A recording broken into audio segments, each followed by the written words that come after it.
on this lesson, I think I prefer that somebody just read the whole passage. I think a lot of what we'll talk about probably will go back and forth between those things. So if somebody want to read, it's 2 Kings 4, 1 through 7. One of the wives of the sons of the prophets cried out to Elijah, "Your servant, my husband, has died. You know that your servant feared the Lord. Now the creditor has come to take my 2 children and as his slaves." Elijah asked her, "What can I do for you? Tell me, what do you have in the house?" She said, She said, "Your servant has nothing in the house except a jar of oil." Then he said, "Go out and borrow empty containers from all your neighbors. Do not get just a few. Then go in and shut the door behind you and your son, and pour oil into all these containers. Set the full ones to the side." So she left. After she had shut the door behind her and her sons, they kept bringing her containers, and she kept pouring. When they were full, she said to her son, "Bring me another container." But he replied, "There aren't any more." Then the oil stopped. She went and told the man of God, and he said, "Go, sell the oil and pay your debt. You and your sons can live on the rest." So, and then I really think probably the first little story in the beginning of the lesson is probably pretty good just to read through. Would anybody want to read that? It's only a couple paragraphs, I think. This book is different than those books. But just the story of Floyd.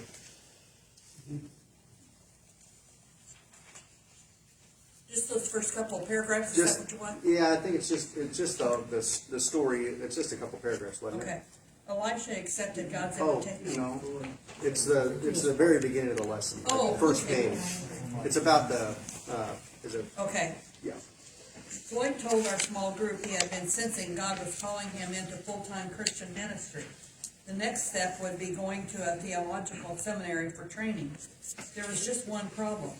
6 months earlier, he had made a commitment to his parents to take a lead role in the family business. Going to seminary would leave his parents in a bind. We asked what he planned to do. He said he had prayed about it and then said, "I just found out my older sister and her husband are moving back home to start working in the family business." I said, "Great. When do you start seminary?" He replied. "When do you start seminary?" He replied, "Well, I'm still not sure if God is calling me into ministry." Floyd had a real need in his life, and God provided a solution. But he was having trouble seeing it. We need God's help, especially in times of uncertainty or distress. The question isn't, will God respond? More often the question is, will we respond to God's help in faith and obedience? Today's session will encourage us to do just that. So, so a few things on the passages out of 2 Kings. So, why did the widow come to Elisha? You know, instead of coming to God, essentially directly.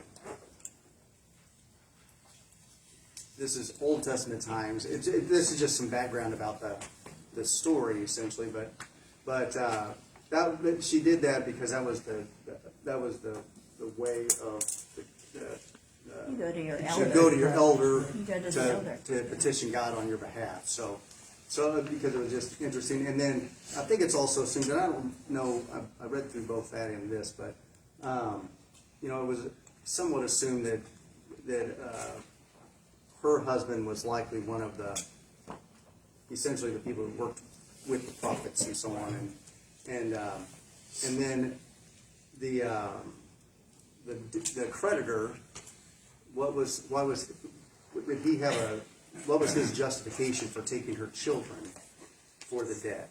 It was his legal right. I mean, it's just interesting in that story that it wasn't that he was doing anything evil or wrong. It was essentially what was kind of laid out as the obligation for the debt because she was not able to pay it. That the children would work in servitude until the debt was paid. So I just thought that was kind of interesting. What's the first question that comes up in there? Question number 1. When have you received help that arrived just at the right time? There you go. When have you received help that arrived just at the right time? Anybody have a story about that? Heck yeah. Dr. Sharma, where's the nurse? He was riding his bike like at 4:30 in the morning. Didn't have to work that day. Came into ER, read Rick's chart, had him in the cath lab, and the rest is history. I mean, you know, we were in there praying and just saying whatever, and then he comes in. And what was so wonderful is that he prayed with us before they went in the cath lab. And you don't get too many doctors that do that anymore. So that was very wonderful and a good experience. Nice. Anyone else? I know we actually have lots and lots of stories. This is always when you're like rolling through your head thinking, okay, well, and then we leave class and, oh, I forgot about that. Yeah, I got one. I just had back surgery, and it'd been about a week or so, and I had to go back down to Columbia from where I lived up in Marceline, Missouri. And I made it down there for my checkup after my back surgery. And on the way back, I had a flat tire. And I went to change it, and it was in the middle of summer, and it was hot, and I was by myself, and I was on a back road. And I couldn't do it. I mean, my back was killing me. I couldn't get the tire off. And I was sweating, it was so hot, and I just bowed my head and I started praying. The next thing I know, I hear a car pull off, and I look up, and a truck's turning around, coming back, and it's my best friend who just happened to be coming down a road that he wouldn't normally have been down anyway. And to me, I just thank God, because I just knew that there was no other reason than him helping me. I have one. On the day that Jim had his first debilitating stroke, I had to fire. We were in the process of doing some major remodeling. 2 kitchens, floor to ceiling, all of our flooring. It was a huge project, and I had to fire my contractor. And by the time we got home from the hospital, everything was done. Thanks to God using some very special people. Mark Young and others. That was all God. Amen.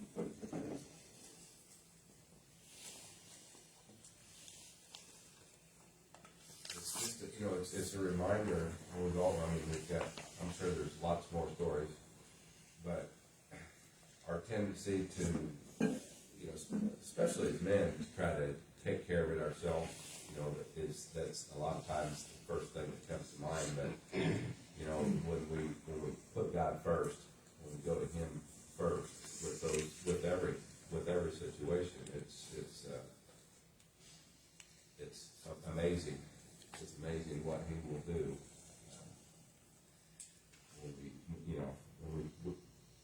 We're told to put Him first in everything, and what better way to demonstrate that than when we're in need to go to Him first. Well, and that's one of the things that came up in my mind. Well, I was thinking about that, about guys in particular, actually, as I turned the corner down here. Because Josiah and I were just talking about something, but anyway. And it kind of brought up the question too. Are there things that are too small to bother God with? And it made me, I don't know, kind of laugh about it, because we've all had the same sort of circumstance. You're trying to find like your keys, and you just can't figure out where they are. You're looking, and you finally just like, God, but please show me what the keys are. And then it's like, boom, it's like all of a sudden they're there, and you're like, really? Yeah, in your hand. That's usually the glasses on the head, right? Yeah. That's more times than I can count, that Yeah. particular instance, finding keys or wallet. Yeah. But it's just amazing. It's just kind of silly things like that. But you know, are there things that are too small? And I do wonder if men are worse about that than women, just thinking, oh, well, you know, I can do this. But, all right. So our next question is, that's what we just talked about. Why are we sometimes hesitant to cry out to God for help in our time of need? You know, what keeps us from asking God for help? A lot of times we just forget to ask. Yep. You know, we're so concerned about what the problem is, we forget to include Him. And boy, that's a mistake. So, yeah. Yeah, it says, or I thought this was interesting, you know, because I think this is what's also in the reading there, but, you know, we don't feel like we deserve it. So, or that our faith is weak, and we either doubt His willingness to work in a miraculous way, or we're afraid we won't like His solution.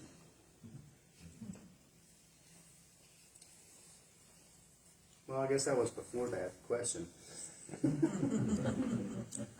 Right.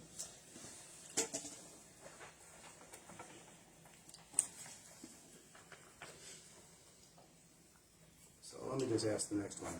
So how do our actions demonstrate our faith in God's provision? So, you know, with the woman, you know, the instruction she was given was to go borrow as many jars, essentially from her neighbors and friends, as she could.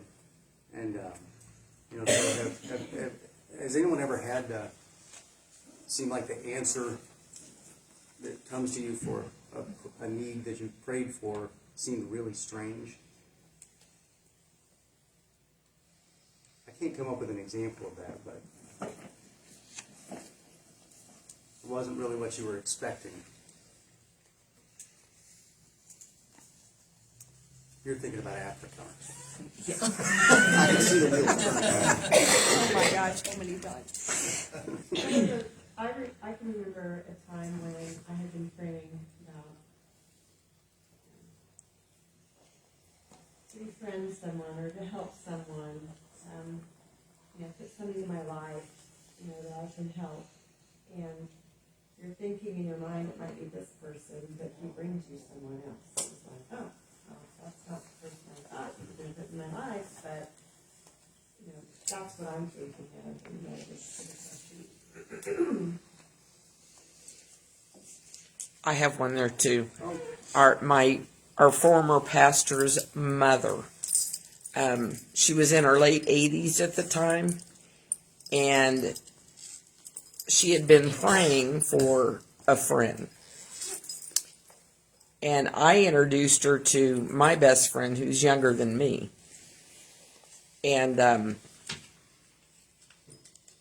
that has turned into a friendship relationship that far exceeded her desires or expectations or anything. And she's, they're best friends, and Karen really looks after and takes care of every need.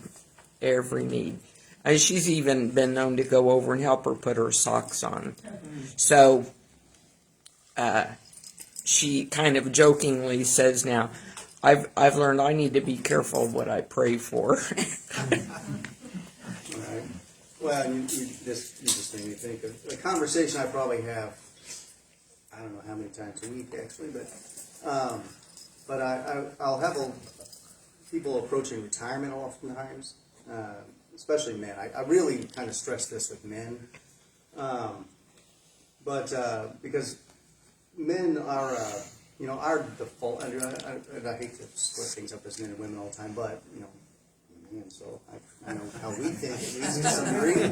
But but our default position is to do nothing. You know, if we have the opportunity to do nothing, that's pretty much what we will do. That's just kind of the way we're built, I guess. But so I always talk to men as they say, hey, you know, I'm this many weeks from retirement or whatever, or those things come up, and I always ask them, or I say to them, I say, you know, it's really important that that you find. You know, or I ask them, I said, what are you going to do when you retire? You know, what's your plan for retirement? And a lot of times, you know, they'll say, you know, I have all these projects at home, or I have, you know, my wife's got this whole list of things that she, you know, has for me to do, and so on and so forth. And I tell them oftentimes, I say, you know, you really need to look for opportunities, either whether it's going to be just a simple little part-time job. I said, a lot of times, you know, the places like Family Center Farm and Home or Menards, all these sorts of places, they really seem to like employing, you know, retired age men, because they're usually pretty reliable, and they usually have some knowledge that's helpful for the folks that come into those stores. But I said, you really need to have some little bit of have to in your life, you know, that so whether it's volunteering or those sorts of things, because you need days that you have to get up and go do this thing because you've committed to it. Because otherwise, they tend to just dwindle. I mean, that's what you see over and over, and you probably see that in the home health side of things or the care side of things. And I have example over, you know, after example of men that just refuse to do anything after they retire. I've worked hard my whole life. I'm done with this. I'm just going to relax and retire. They don't last, but it seems like a few years when that happens. Versus guys that, you know, are like I have I got to be careful because sometimes you can identify who I'm talking about. But so I have, yeah, I know. So I have, I'm just thinking of one in particular that I actually saw recently, who he has remained involved in volunteer work with an organization that he's actually I have another lady that's that way too. A lot of them are this way, and he's pushing in his 90s now, and you would never guess he's that old. I mean, he's still running all over the country, going to all these meetings and running all this local stuff, and you're like, he's in really good shape, you know. But, you know, I have guys that are 68, and I mean, they're just terrible. They're just in terrible shape. So, really important to keep a little have-to in your life. I don't even know how we got to that. This made me think about that, but anyway. You know, sometimes you get something that you don't expect, like you retire and you end up being primary daycare for your granddaughter. Right. This is not something a man set up for. Right. You know, and I have seen that a lot lately about, you know, grandparents kind of taking in the role of taking after, you know, young kids. But that seems to work. I mean, it seems to be really a blessing for them most of the time. So, all right. Not a blessing. What's that? Changing diapers. Not a blessing. Retirement's a myth. But Yeah. It's the common thing with what you talk about retirement is just, if you're gonna do nothing, you're just preparing to die. Yeah. Yeah, you're right. And that's what we see. All right, so, that was how do we demonstrate our actions demonstrate our faith in God's provision? So, of course, hers was that, going and getting all the jars. So, yeah, when have you seen God meet a big need in a surprising way?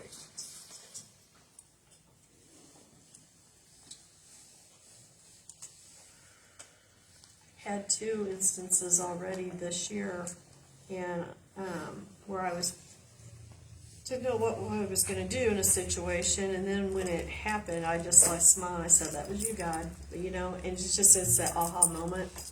So it's there if you're looking for it. Yeah, I'll say that when we were looking for a pastor and Paul Damery's name came up, I would have never thought that. But, you know, he's just right down the road. And we were looking all over the country for a pastor, and what we needed was right down here, right here locally. Yeah. So, yeah. It was a surprise to me. I'm glad it happened. Yeah, and that has been good. This side of the room's not talking. They're all tired. Oh, that's, yeah. I saw some of you guys yesterday, so. All right. So yeah, I was gonna, so I'll just share, and actually, who's been on, who in here's been on mission trips? Or been on mission, either way, missionaries and mission trips. So I'm sure that, and some of the things I'll probably share, I probably should have, you may have heard some of them before, but I know, I'm trying to think, Steve? Oh, there you are. Were you were in Honduras, right? Or were you in Guatemala? We were in Guatemala with you. Was that the first time around when we with Dawn and all of them doing the medical stuff and what was that place called?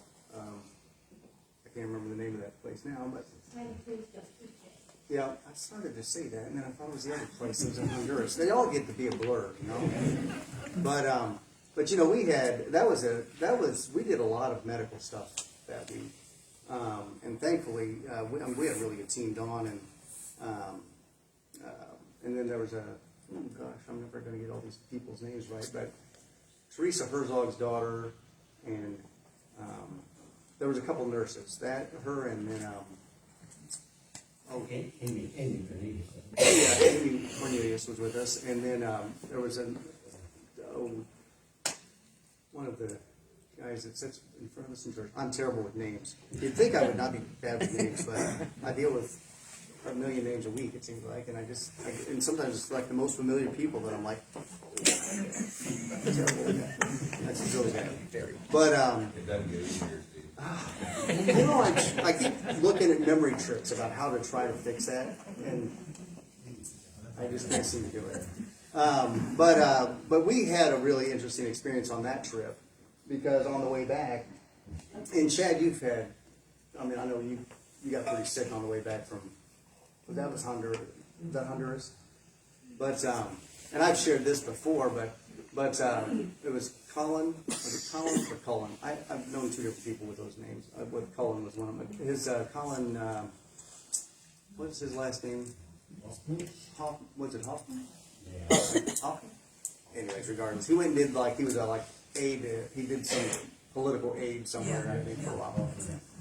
But we were traveling back, and he was just sick, just vomiting and vomiting and vomiting and vomiting. It was just a mess. And we had, we still had just a little bit of medicine, Phenergan, anyways, it's for nausea and vomiting.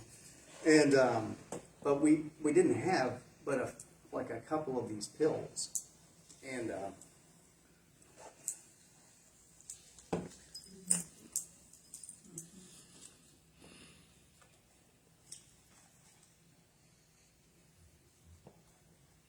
I can't ever talk about that one.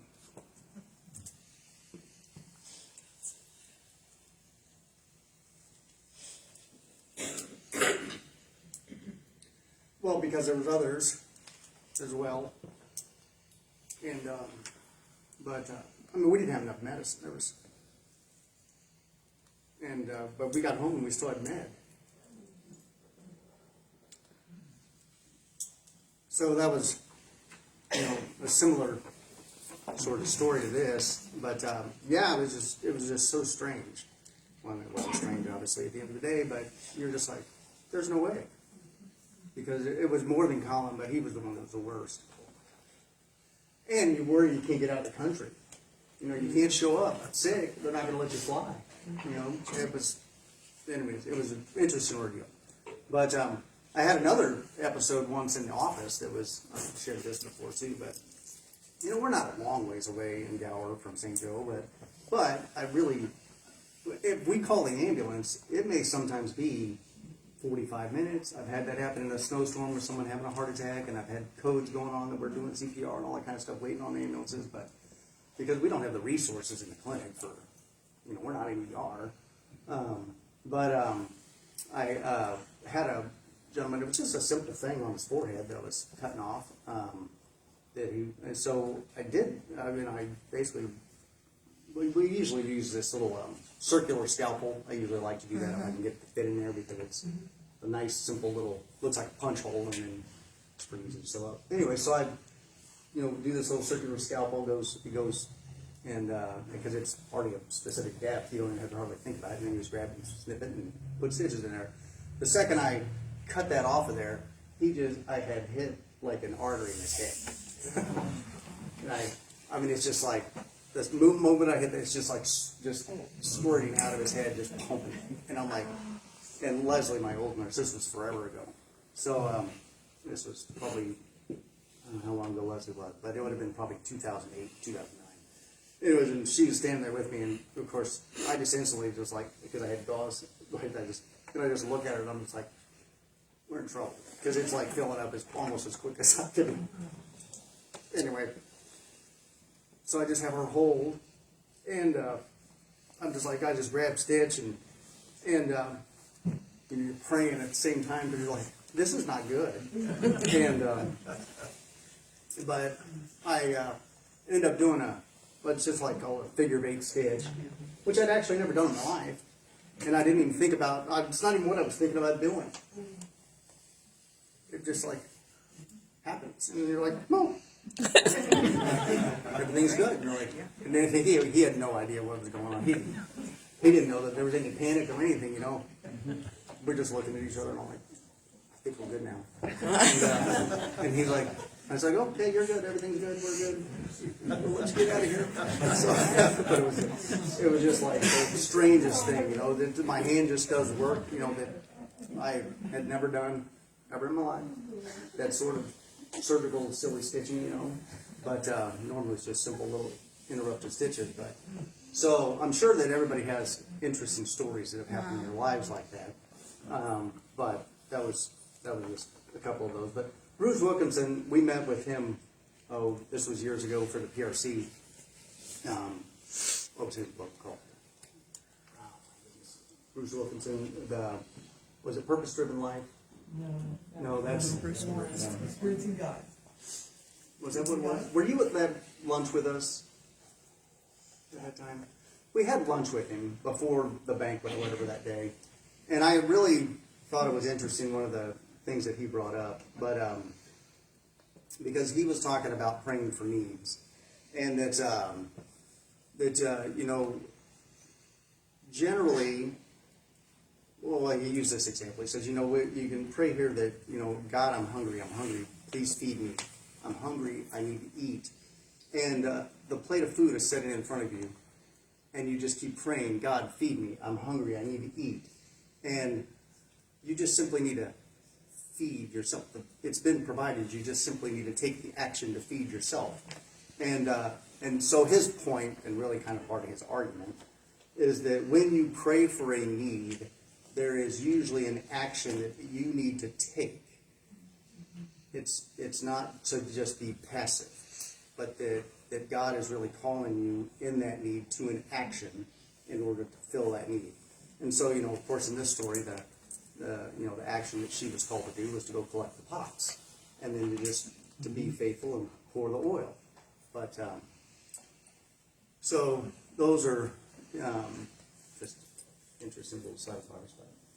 But I felt like this was a short lesson, and I was a little worried that I was going to run into time. Steve, that reminds me of something that Tony Evans always said was it's so simple that faith is acting like God is telling the truth. Right. And that usually requires action of some sort.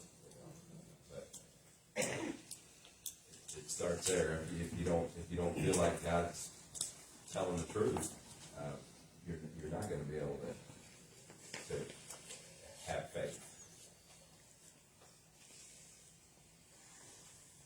That makes me think of that automatically makes me go back to Frank Turret and his, crossexamine.org, and he wrote the book, I don't have enough faith to be an atheist and those sorts of things, but his first question that because he's got a whole series of how to share the gospel, especially with young folks, but his first question is, if the Bible were true, would you believe it? Because if if their answer is no, well, then there's no point in having a conversation with them at this point in time. Because no matter what you tell them, there's no evidence you're gonna provide at that point that it's gonna work. But, and actually that comes up in our little Bible study group, because I have a college student there, and we get on tangents, a lot of tangents, and a lot of it goes back to Frank Turret's sort of information, so it's pretty good. But yeah, and actually we were just having a conversation a few weeks ago. I don't remember what that lesson was about. The three attributes of the personality of God, of course, you know, God the Father, God the Son, God the Holy Spirit, and trying to kind of work through what those aspects are. But you know, God the Father is certainly and I think it's a lesson for men too. You know, that probably our primary roles is protector and provider, and it seems like I feel like that's a lot of what I tend to have prayers about oftentimes is protection and provision essentially. But so, Chad, I don't remember the whole ordeal of you guys coming back from Honduras. I mean, I kept seeing snippets, but it's always the nausea vomiting sort of stuff, isn't it? It was brutal, dude. It's just like, and Wayne, what do you do? You know, you guys were not doing medical. That was like kid stuff, wasn't it? Yeah, we did kid stuff. We got to the airport and, dude, I was out of it, man. And they like, if you can't walk through here, you're not going. And by the grace of God, I walked through there. Once we got through check-in, I found a corner and I crashed. Kenny was nice enough to have a first-class seat and swapped with me. And I sat on that front seat of that airplane, and I went to sleep, and I slept the whole way home. We got off the plane, the stewardess said, I wish I could sleep like that.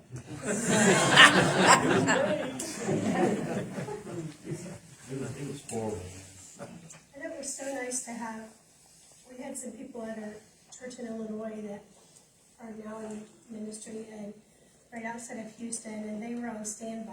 You know, I called them and said, hey, if worst comes to worst and we can't get him home, can you just pick him up and take him to the hospital? And they were very, you know, they were like, oh yeah, we got the whole day locked off.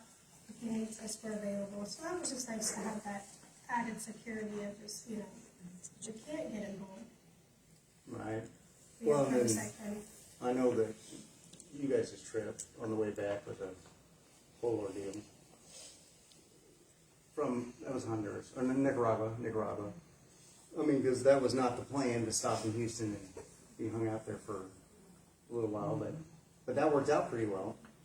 And that was an unexpected working out as well. Because was that a pastor, or what was that connection to Casey there? Putting Renee on the spot. Like a youth pastor from his past or something, or had a church down there in Galveston area.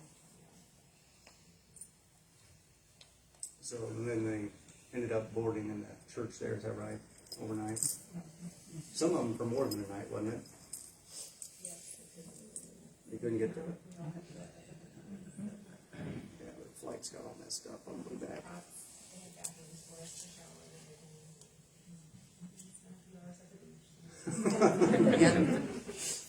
You know, but these mishaps, the things like that happen, that's what you remember. And that's what the people who took care of you remember. And they will be so much more aware of what's happening in not only your church, but in theirs. They, you know, oh, we were able to open our home. And that goes throughout the church. People begin to say, oh, well, we can help people if we really need to, you know. So it's really so sad when you're the one who's sick. But when you need help and people come to your aid, that thankfulness, the way God works, it just spreads right out. You never really think about all those people who helped you. I mean, you just love them to death, but you may never see them again. But the touch they've had in your life helps them to touch others in their families and and you know, it's just great. It's really, really great. Well, and I think that was the very end of this lesson. Was there some Yeah, here it is. So it was talking about, helping those in need. Is that at the end of that, in those books? Anyways, it says, and I think this is important. I think this is one of the things that we don't think upon nearly enough, probably. It says, look for God's hand at work, revealing to you how you can be a blessing by meeting the needs of someone who is in a desperate situation. You know, ask God to help you to be discerning, sensitive, and compassionate in response to those needs. I think the last sentence is for the women.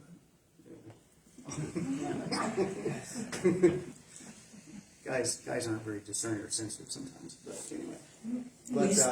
You see that says, it says when you're in a desperate situation. Right. I wish we would do it when we're not quite so desperate. Right. But because we were desperate, you know, you go and you talk to, you say, look, we need help. We just need help. And so Right. you get touched. But if you would just ask sometimes before you get really, really desperate, but that's when you really want to ask. Well, you ask when you're desperate.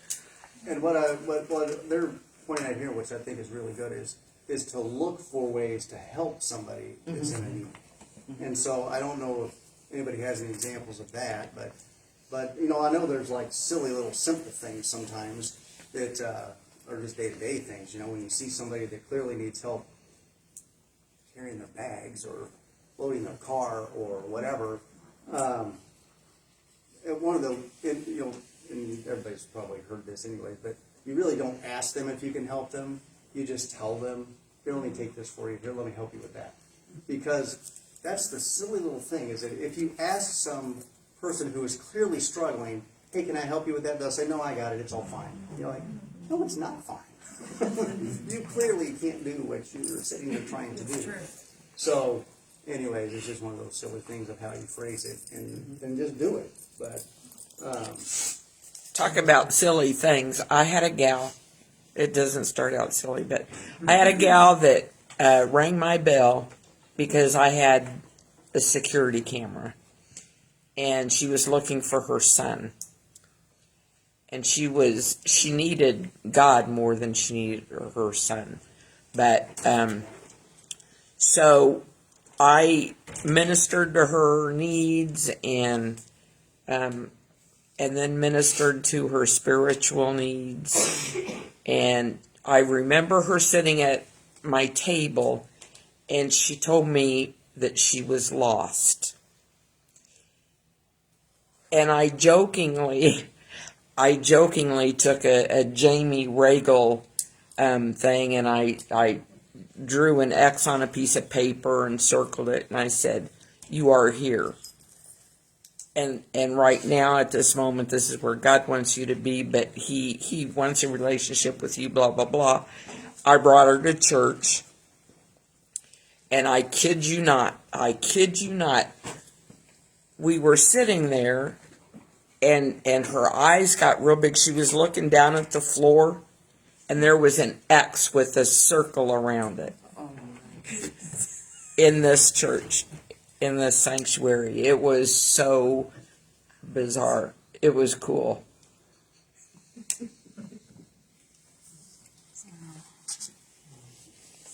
I think too, though, Steve, when we really were praying to help other people and everything, I think that we have to watch and be, you know, realize when a need comes up that we do need to do what we can. yeah, it's like the Jason Bourne sort of be aware. We do vending, and last year, or it's been a couple of years, I picked up 2 nursing homes that we do, and I would go there to fill stuff at different times, and the next thing you know would be, you'd see somebody come by with a walker, or they're like, there's this guy always comes up, she doesn't have any legs or anything, and I'm always like, I'll help her to the room, and they'll come up and for sodas, or they'll call me on the phone and visit, but now it's almost like, I went there like yesterday, I've got people waiting outside, or I'm helping them in the community room, and I'm trying to fill them, like, whatever you guys need, you know, all day, just like, just trying to give back, and you know, people just come and just want to talk, they just, you know, nobody to talk to, and you just sit there and listen to them, and it's just been, it's been really cool. I've really getting to meet a lot of people that way, and then or someone will say, hey, so-and-so passed away the other day, and they, you know, they'd come down and see me like every day, I'd be like, oh my gosh. And, so I've just been trying to help people that way. It's just, it's funny how just God works. You come in there, and then next thing you know, you have a moment? sure, what room you in? I'll take you down there. So we log down. Bruce is like, what are you doing? Well, the candy man's moving her down here to room 201. What she wanted, and then I come on back. So it's just kind of funny that it's really turned into a really good thing because it's just every week I go there or it's late. They know when I show up. It's just like they can sense it and help come down and see me and stuff. Can you help me with this? Sure. I got time. Whatever you need me to do. I think, see, Steve, when you're having a problem in a certain area, and you're praying for that, I think if you help somebody that's having that same type of problem, that it just gives you, I don't know, a sense of really helping somebody, but it's, you know, they're having the same thing, but even though you don't get what you're praying for, you're still helping that person in the same, with the same problem. Right. Well, and I'm sure we've heard folks say this time and again, but you know, if you're praying for help with a particular problem, you know, I don't know, I'm getting angry all the time and I'm having anger outbursts and I'm praying for God to help me with my anger. Well, you know, typically you're going to be put in more and more situations that would generally make you angry. You know, the prayer, you know, you just, sometimes we think, oh, well, okay, well, if I'm praying for God to help me with my anger, well, then he's just going to take away all these situations so that I'm not angry anymore. No, that's kind of the opposite of what, you know, the whole idea is to help you improve with those things. So I do think that's, I do think we miss that a lot of times. Hey, I'm going to help with this. Okay, well, here's going to be a whole load of it coming at you. I was thinking about what you said about, you know, people that don't, once they retire, they don't volunteer, or they don't go out and do something, and then they end up passing away. And we have a lot of that. I work in prison, and we have a lot of people that, okay, I've done my time, and I'm done. I'm not going to volunteer. And they usually die a couple of years after they retire. But it made me think of Jimmy Carter. Jimmy Carter was, you know, our president, and he was done being our president at an early age, but he continued to volunteer, and he died at, you know, what? 100. Didn't he just turn 100? Yeah. Yeah. And he just continued to work until he, you know. Well, the whole Habitat for Humanity organization, you know. So, yeah, he was out there, putting up houses in his 90s. It's Actually, like, he did that instead of taking them, didn't have another term. Well, He was good, he was good at a lot of stuff. right. Yes, you know, he was a really compassionate. Yeah. And he was a farmer, and I mean all those sorts of things. I mean, you're right. He was. Yeah. So. that's right. So, my father-in-law, he retired from running dozers and building ponds and stuff. But then after he retired and they sold their business, he was still running dozers for people. And now he can't do that anymore. Until he was over 80. Until he was over 80. Well, now he's 89 years old. We were just there yesterday and he broke his chainsaw because he's still cutting wood. Oh yeah. You know, and we bought him a He's hoist. mad at me because his chainsaw broke. Right. But we bought him a deer hoist for his side-by-side. So he could lift rocks into the back of his side-by-side without having to actually physically lift them. He bent the hoist. And it's a 600-pound limit. Why is he lifting 600 pounds reaching logs? He You try to just tell him, you keeps going. gotta slow down, Dad. You know, you're gonna get. Jenny, do you guys use the crop duster guys? Isn't that the guy who was dad of that? Did he finally retire, or is he still? Because he's 80s. He's almost 90, isn't he? Gerald Kurtz? I don't know. They fly out of the Rosecrans. We have a local guy from Mound City. Oh, well, there's a guy that it's his son. But he was. Jim Smith was talking about him. He was still out crop dusting, and he was like 86. And I think they finally wouldn't allow him to do it. You know who I'm talking about? McElwain? Yeah, he moved down to Atchison, but he still works out of Rosecrans. Right. Yeah, he's a flyboy at the heart. but I don't think he's flying anymore, is he? I don't know, I haven't had that. I think whatever the licensing thing was, wouldn't allow him to do it anymore, even though he's totally still capable apparently. Sure. But it was just an interesting thing where it's kind of the same deal. I'm like, man, Well, you know, it's unnerving watching those guys fly anyway. I'm thinking, I think it's cool. I know, but I'm thinking, yeah, if you're top gun or something. Everything just has to work right, that's all it is. Yeah, everything has to work right. Including the mileage. Old has to stay in there. All right, well, thanks. Good job, Steve, better be Steve. back next week. Thank you for your time. Yeah, thanks. Thank you for being in the right time, because congratulations, the right time.